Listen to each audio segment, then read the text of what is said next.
दोस्तों, कैसे हैं आप लोग। तो आज चलिए लर्निंग डिसेबिलिटी में क्वेश्चन करते हैं।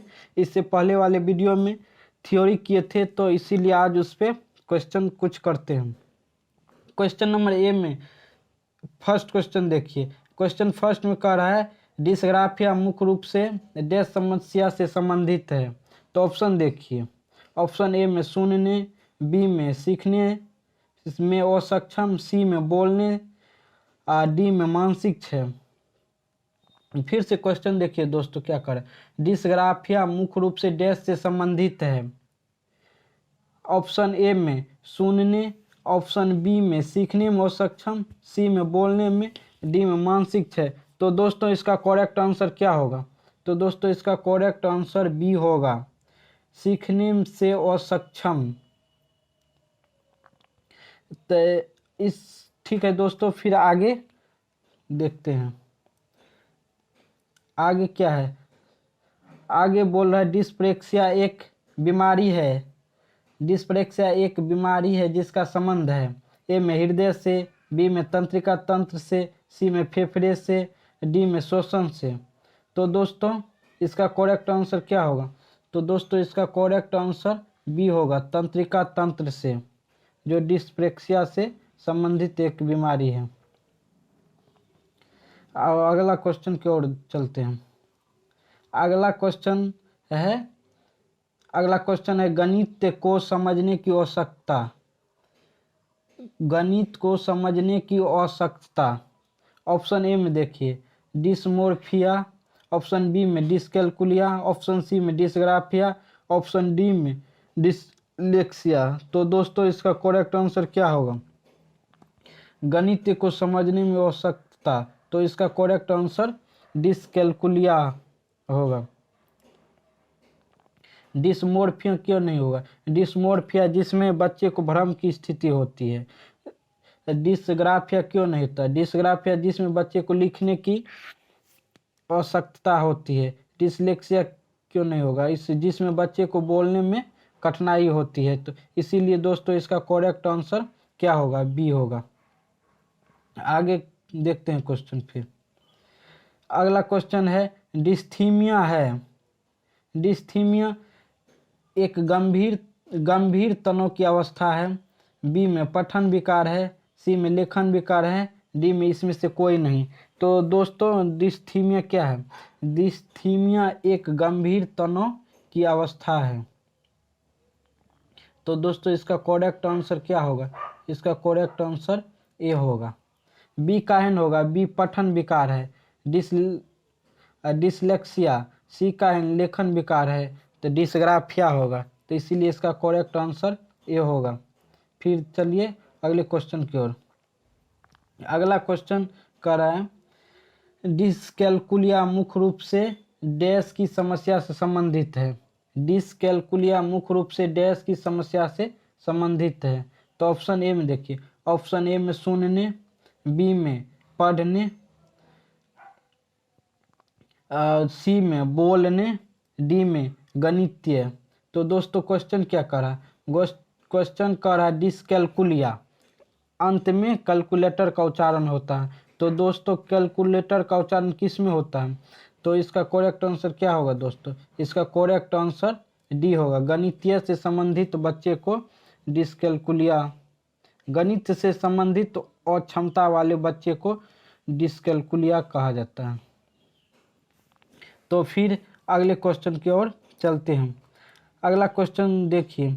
अगला क्वेश्चन कह रहा है शारीरिक रूप से असक्षम बच्चों को सामान्यतः होता है। शारीरिक रूप से असक्षम बच्चों को सामान्यतः डैश होता है।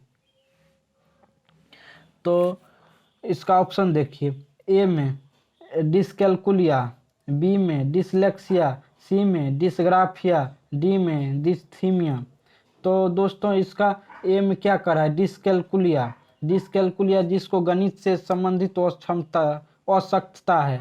बी में डिसलेक्सिया जिसको पढ़ने में अशक्तता है।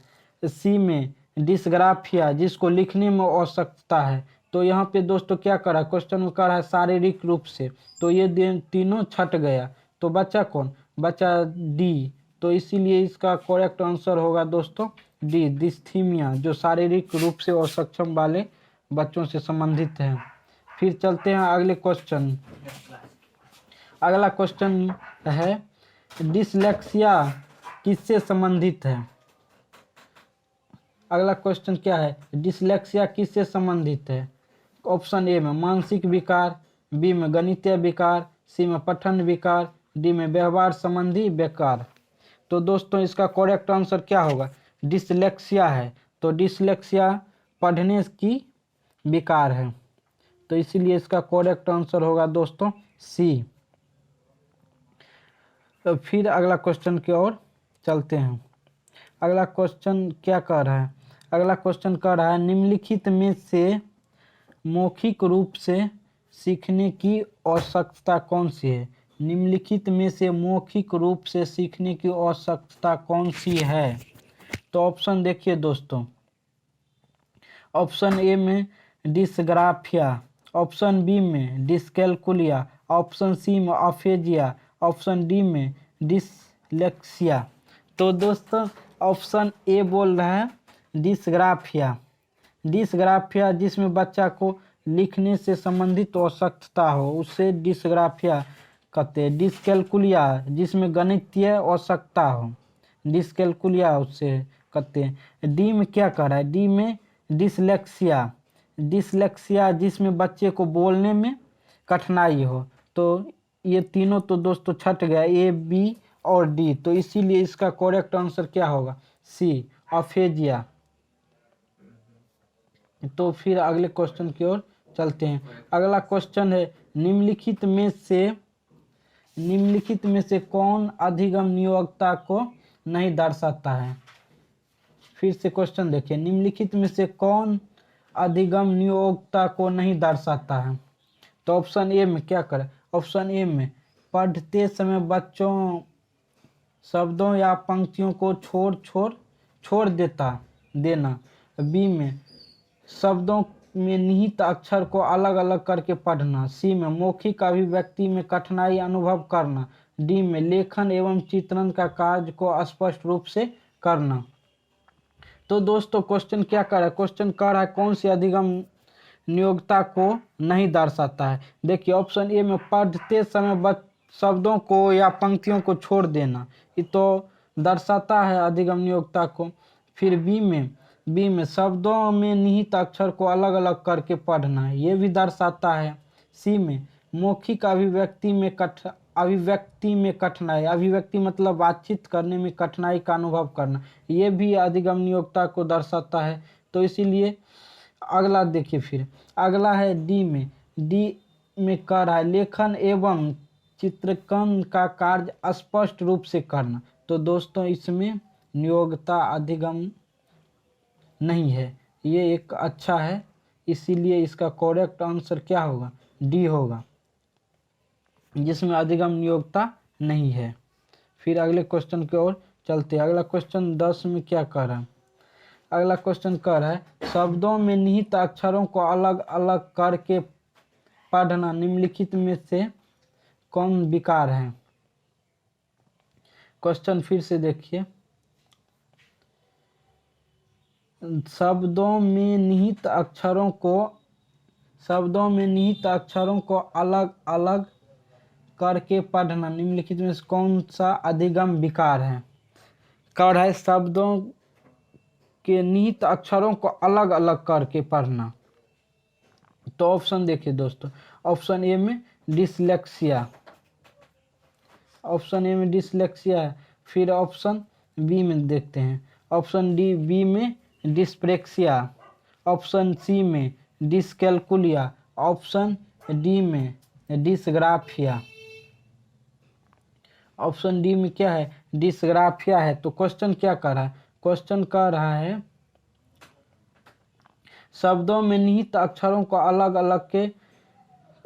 अलग करके पढ़ना निम्नलिखित में से कौन सा अधिगम है। तो यहाँ पे दोस्तों पढ़ना हो रहा है, पढ़ना क्या होता है, पढ़ना सिया फिया जिया लिया, सिया पढ़ना से, फिया लिखना से, जिया संप्रेषण से, लिया गणितीय से। तो यहाँ पे पढ़ने का अक्षरों को अलग अलग करके पढ़ना बोल रहा है, तो इसका करेक्ट आंसर क्या होगा? तो दोस्तों इसका करेक्ट आंसर होगा डिसलेक्सिया। डिसलेक्सिया जो पढ़ने से असक्षम है। फिर अगले क्वेश्चन की ओर चलते हैं। अगला क्वेश्चन क्या कर रहा है? अगला क्वेश्चन कह रहा है अधिगम नियोक्ता, लर्निंग डिसेबिलिटी। अधिगम नियोक्ता क्या है? ऑप्शन ए में देखिए, अधिगम नियोक्ता एक स्थिर अवस्था है, स्थिर अवस्था में जो नहीं बदलता है। बी में एक चर अवस्था है, चर अवस्था में जो बदलता है। सी में क्या है? सुनिश्चित निवेश के साथ सुधार योग नहीं होता है। डी में क्या है? जरूरी नहीं कि कार्य पद्धति की हानि करें। तो दोस्तों इसका करेक्ट आंसर क्या होगा? इसका करेक्ट आंसर होगा दोस्तों बी, क्योंकि बी जो अधिगम नियोक्ता जो है एक चर अवस्था है, इसको सुधार किया जा सकता है, इसीलिए इसे कहते हैं एक चर अवस्था। सी में कह रहा है, सी क्यों नहीं होगा ऑप्शन में? सी में कह रहा सुनिश्चित निवेश के साथ सुधार योग नहीं होती है। ऐसा नहीं है दोस्तों, इसमें सुधार किया जाता है, तो इसीलिए इसका करेक्ट आंसर क्या होगा? बी होगा। तो फिर अगले क्वेश्चन की ओर चलते हैं। अगला क्वेश्चन है एक बच्चा जो डैश से ग्रस्त है वह 100 और वाज बी और डी में अंतर नहीं कर पाता है। बी और डी में अंतर नहीं कर पाता है। तो फिर से क्वेश्चन देखिए, एक बच्चा जो डैश से ग्रस्त है वह 100 और वाज बी और डी में अंतर नहीं कर पाता है। तो इस बच्चे को किस प्रकार की बीमारियां हैं? तो ऑप्शन ए में क्या कर रहा है? ऑप्शन ए में डिसग्राफिया, ऑप्शन बी में डिसलेक्सिया, ऑप्शन सी में डिसकैलकुलिया, ऑप्शन डी में डिस्थीमिया। तो दोस्तों इसका करेक्ट आंसर क्या होगा? तो इसका करेक्ट आंसर बी होगा। क्या कह रहा है इस क्वेश्चन में? क्वेश्चन में कह रहा है एक बच्चे जो डैश से ग्रस्त है वह 100 और वाज बी और डी में अंतर नहीं कर रहा है, नहीं कर पाता है। तो इसीलिए इसका ऑप्शन क्या होगा? डिसलेक्सिया। यहाँ पे 100 को वाज पढ़ देता है, बी को डी पढ़ देता है, इसलिए इसका करेक्ट आंसर डिसलेक्सिया है। फिर अगले क्वेश्चन की ओर चलते हैं। अगला क्वेश्चन कह रहा है भाषा अवबोधन से संबंध विकार। भाषा अवबोधन से संबंध विकार। भाषा अवबोधन से संबंध विकार क्या है? ऑप्शन ए में चालघात, अप्रेक्सिया, ऑप्शन बी में पठन वैकल्य, डिसलेक्सिया, ऑप्शन सी में वाक्य संबंधी रोग, अफेक्सिया, ऑप्शन डी में भाषाघात, अफेजिया। तो भाषा अवबोधन से संबंधित विकार है दोस्तों अफेजिया, तो इसीलिए इसका करेक्ट आंसर क्या होगा? डी होगा। फिर अगले क्वेश्चन की ओर चलते हैं। अगला क्वेश्चन है अलेक्सिया है। अलेक्सिया है, अलेक्सिया क्या है? ऑप्शन ए में देखिए, अलेक्सिया पढ़ने की अशक्तता, बी में लिखने की अक्षमता, सी में सीखने की अक्षमता होगा दोस्तों, यहाँ पे सीखने की अक्षमता, ऑप्शन डी में सुनने की अक्षमता। तो इसका करेक्ट आंसर क्या होगा दोस्तों? तो इसका करेक्ट आंसर होगा पढ़ने में असमता। क्या कर रहा? क्वेश्चन में कह रहा अलेक्सिया, अलेक्सिया सिया फिया जिया लिया, इसके अंत में क्या आ रहा है? सिया का यूज आ रहा है, इसीलिए अलेक्सिया पढ़ने की आवश्यकता है। फिर अगले क्वेश्चन की ओर चलते हैं। आज का लास्ट क्वेश्चन, आज का लास्ट क्वेश्चन है। क्वेश्चन क्या कर रहा? डिसलेक्सिया मुख्य रूप से डैश की समस्या से संबंधित है। डिसलेक्सिया सिया, इसके अंत में क्या है रहा? सिया, सिया फिया जिया लिया, सिया पढ़ने से, फिया लिखने से, जिया संप्रेषण यानी बोलने से, लिया गणितीय से। तो इसमें कह रहा है डिसलेक्सिया, अंतिम में सिया आ रहा है, तो दोस्तों इसका करेक्ट आंसर क्या होगा? इसका करेक्ट आंसर होगा, इसी आ रहा है पढ़ने से, सुनने से, और सुनने, बोलने, और डी में है बोलने व सुनने से। ये नहीं होगा, ये भी नहीं होगा, ये भी नहीं होगा। इसका करेक्ट आंसर होगा दोस्तों बी। तो ठीक है दोस्तों, आज के लिए बस इतना ही। फिर मिलते हैं अगले वीडियो में। अगर पहली बार है दोस्तों तो चैनल को लाइक, सब्सक्राइब एवं ज़रूर शेयर ज़रूर करें।